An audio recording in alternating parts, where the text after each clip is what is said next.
김일수 교수님께서 축사에서 이렇게 말씀을 하셨습니다. 국민 여론만이 법치의 정당화를 통제할 수 있다. 법치의 정치화를 통제할 수 있다고 믿는 상황이 됐다. 이건 무엇입니까? 이 사회를 움직이는 말하자면 기준이라는 게 다수결 외에는 없게 되어버리는 거 아니겠습니까? 이게 거대한 문제가 있습니다만 그 핵심은 우리가 보고 있는 게 바로 성혼인 가족 분야인 것입니다.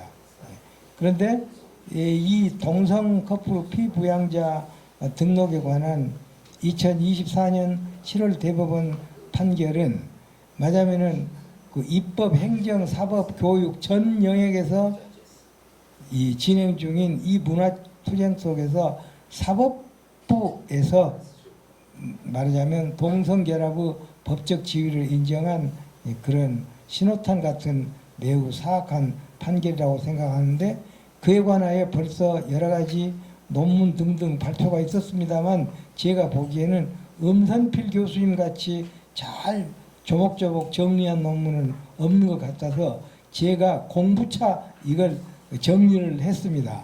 잘 그 대법원의 논리를 드러내고 얼마나 편향된 것인지를 밝히셨고 이게 사실에 맞지 않는다.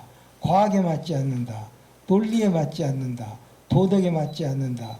이걸 설득력 있게 잘 말씀하셨고 이게 무엇보다도 법치국가에서 우선 유연적인 것이다. 헌법 맞으면 이 혼인 및 가족생활을 양성 및 결혼 및 일부 일처제라고 하는 헌법 36조 1항에 위배된다는 거. 그래서 우리나라에서 동성 혼인이라고 하는 것을 해결한 것을 인정하려면 36조 개정이 필요하다는 학자의 주장도 언급하셨습니다.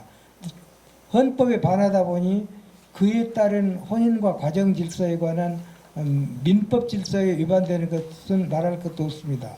그런데 여기에서 우리가 주의해야 할 것은 용어 혼란 전술인 것입니다. 그러니까 이제 사실은 배우자 대신에 사실상 혼인관계에 있는 사람 또 사실상 혼인관계에 있는 이성 동반자라는 표현을 쓰면서 동성 동반자라는 말을 넣어가지고 그럴듯하게 같이 엮는 거 교묘한 언어 조작 전술 그런 것입니다. 사실 여기에 토론과 직접 관계가 없을지 모르지만 우리 현재 우리를 속이는 교묘한 언어 전술 중 하나는 진보의 반대를 보수라고 여기는 것입니다. 진보의 반대는 보수입니까? 퇴보 아닙니까? 퇴보. 우리가 여기 있어요. 한 발 앞으로 나갔어요. 진보예요. 근데 그렇게 못했어요. 그럼 퇴보 아닙니까?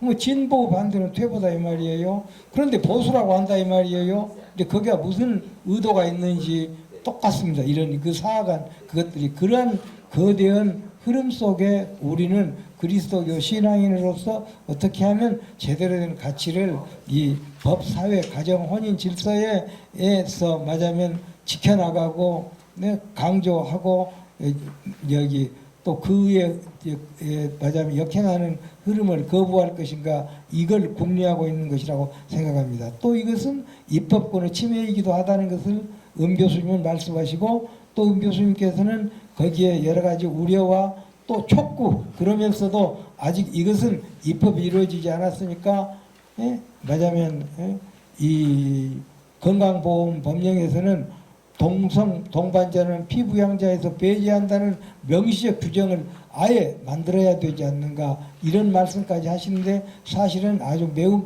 모범생다운 염려이시고 지적이십니다. 그러면 저는 이제 문제는 뭐냐면은 이겁니다. 이 헌법 36조가 혹시 개정된다면 어떻게 해야 될 것이냐 이겁니다. 개정된다면 우리는 맞으면은 헌법에 따른 것이기 때문에 이제 그대로 동성혼을 인정하는 것으로 가만히 있어야 되는가 저는 그렇게 생각합니다. 그래서 그런 점에서 몇 가지를 썼습니다만은 우선 헌법 개정의 한계입니다. 국민의 다수결로 뭐든지 바꿀 수 있는가? 헌법 조문은 오로지 금과 옥조인가 이것입니다. 헌법 개정의 한계는 없는가? 이때 우리는 혼인이라든가 가족 이것은 민법이라는 것을 잠시 주목할 필요가 있습니다. 이제 헌법과 일반 실정법, 특히 민법과는 어떤 관계인가 미묘한 문제인데 헌법이 최고 법이다 이렇게 말해. 그럼 민법은 그 밑에 있다. 보통 때는 그게 맞아요. 모든 경우는 그런가 그게 아닙니다. 헌법이라는 것은 국가의 기본법 constitution입니다. 민법이라는 건 사회의 기본법입니다. 사회에 있는 곳에 법이 있다는 말이 있지 않습니까? 그러니까 국가가 있을 때는 헌법이 있고 그러면은 민법은 그 밑에 속하는 것이지만 국가가 없다 치더라도 민법은 있다 이것이에요. 혼인이라든가 물건을 사고 판다든가 그런 것이기 때문에 따라서 말하자면 현재 국법질서 아래서는 헌법 밑에 민법이 있는 것이기는 하지만 그럼에도 헌법 우위성이 유효할 수 있는 것은 절차적인 정당성 외에 내용이 정당해야 되니까 하기 때문에 그렇다는 걸 생각을 한다면 만약 이 동성혼을 인정하는 헌법 조문이 생긴다고 한다면 우리는 어떻게 해야 될 것인가? 거기에 항거하기 위해서는 어떻게 해야 되느냐 하면 우리들이 자연법을 인정해야 된다 하는 것입니다. 자연법. 그래서 그 자연이라고 하는 것은 무엇이냐 하면 인간에게는 세상에는 두 가지 자연이 있는데 그게 바로 개신교판 성경이 3줄 정도 되는데 읽게 해 주시기 바랍니다. 율법 없는 이방인이 본성으로 by nature 율법의 일을 행할 때는 이 사람은 율법이 없어도 자기에게 율법이 되나니 이런 이들은 그 양심 컨션스 증거가 되어 그 생각들이 서로 혹은 고발하며 혹은 변명하며 그 마음에 새긴 율법의 행위를 나타내느니라. 이렇게 두 가지 자연이 있다 이거예요. 그러면 이 자연이 인간에게는 말하는 컨션스 양심이라는 것은 뭐냐면 솔로몬의 듣는 마음이라고 합니다. 하느님께서 물으셨어요. 내가 너에게 무엇을 해주기를 원하느냐? 솔로몬이 말했습니다.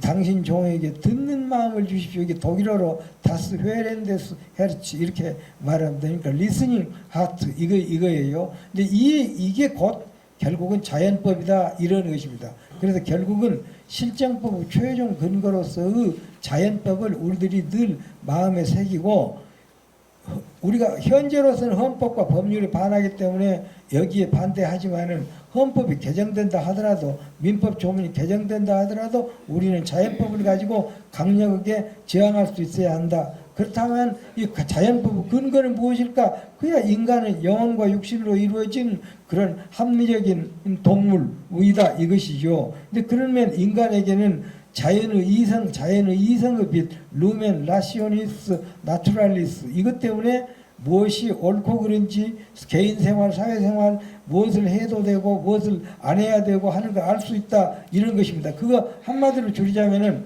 선을 베푸는 것을 장려해야 되고 악을 가하고 속이는 것을 피해야 된다 하는 것을 우리들이 본능적으로 알고 있고 이게 자연법이고 그러한 것들이 말하자면은 우리 인간의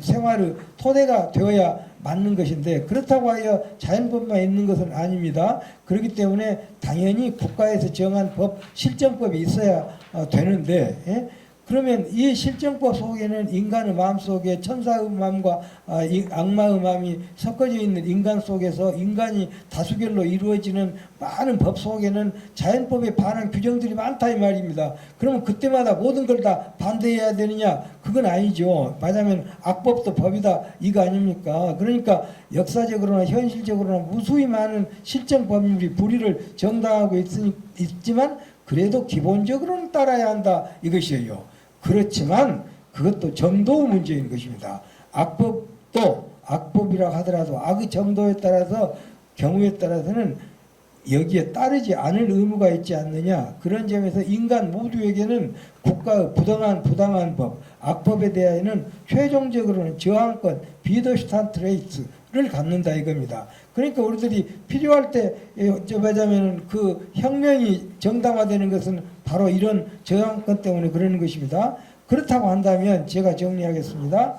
이 자연법과 2024년 대법원 판결뿐만 아니라 이른바 동성혼 3법을 놓고 본다면 2024년 대법원 판결 이것은 결국은 말하자면 그 자연법에 반하는 사악한 판결입니다. 이 판결의 악마성을 알리고 대법원 판결을 바꾸도록 해야 하는 것입니다. 또 차별금지법 등 동성혼 3법은 성혼인 가족질서에 관한 거짓의 제도적 고착화이고 한편으로는 호모섹스를 반대할 자유조차 없는 수파 도구마로 만드는 것입니다.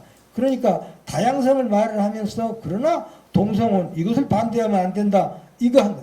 그리고 동성혼을 전제하는 모든 면에서 종교건 뭐건 교육이건 싹 바꿔야 된다. 지금 이거 아닙니까? 이와 같은 흐름에 우리들은 어떻게 가야 되느냐 하면 가장 더욱 굳은 그리스도교 신앙에 따라서 말하자면 정상적인 국민들을 설득하여 대법원 판결이 수정되도록 힘써야 될 것이고 동성혼 3법과 같은 악법이 제정되지 않도록 그러니까 이 법안이 폐기되도록 힘써야 할 것이고 불행히 혹시라도 제정된다면 어떻게 해야 되느냐 우선 폐지되도록 노력을 하지만 만약 이게 강제된다고 한다면 당당하게 불복을 해야 될 강력히 저항해야 할 신성한 윤리적인 의무 즉 자연법상의 저항권이 있다고 해야 하지 않을까 저는 그렇게 생각하면서 저의 토론을 마치겠습니다. 장시간 잘 들어주셔서 감사합니다.